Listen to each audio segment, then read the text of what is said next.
mo ba kung anong puno ito?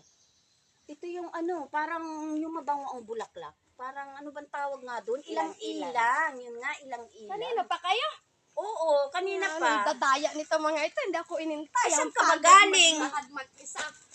Ay, tayo, may pinta ako sa inyo, ate. Kung ano naman yun? Sobrang kinakilig pa ako hanggang ngayon.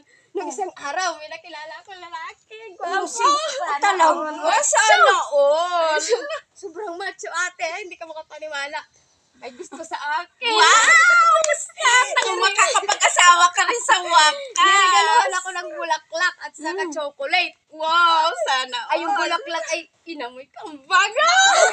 Sobrang banga. Hanggang nasa ilong ko pa yung amoy. Ay, yung chocolate ay tinago ko na. Remembrance. Sarap to meron. Ay, napakagwapo. Di ko malimutan. Ay, sino naman yun? At taga saan? Mamaya, ata kinagakwento pa. Sige, ikwento mo. Excited kaming makinig. Ako hanggang ngayon ninakilig. Kilig na kilig, day! Pero ma, sa edad kong ito, teka muna. Sa edad kong ito, may nagkagusto sa akin gayon. Ay, sino ba yan? Ipakilala mo sa amin. Ay, naku, yun ang masaklap. Oh, Ginising ako nung anak ko. Ay, hindi ko talaga inatanong ang pangalan niya. At ang pinanghihinayangan ko pa, sobrang panghinayang. Ay, sa chocolate. Hindi ko dapat kinain ko na muna.